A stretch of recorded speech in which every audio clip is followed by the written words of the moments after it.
Good morning, sir. My name is Harsh Kumar of class 10A from Kashi University. This is my innovation. But before showing you my innovation, let me introduce you to the problem of which this innovation is solution of. We all have heard of manual scavenging. It is nothing but the cleaning of manure generally by hand using broom and buckets and even sewage too. In this process, the cleaner need to enter the manhole and for sewage. During this, they get health challenges like respiratory diseases, and gastrointestinal disease. To cope up with this, we have developed this machinery named Deep Flush cleaning machinery of manhole and drainage. This machinery can be divided into three major components.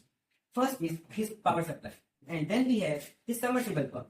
This is a submersible pump, and the job of this pump is to pump the water and make the slurry water less thick, easy to get sucked by a special diaphragm pump. Now we come to the suction component. For the suction, we have the diaphragm pump. This diaphragm pump is special because it does not use centrifugal force like those of conventional pumps. It is a diaphragm pump.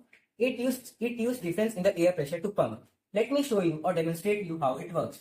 For this instance, we can assume it as a manhole. You can see the liquid is thick and it is not easy to get stuck. So to make it more fluid and to get easy stuck, we will use our submersible pump. As you can see, the water has begun making it less fluid. It is now correct to get pumped by a diaphragm pump.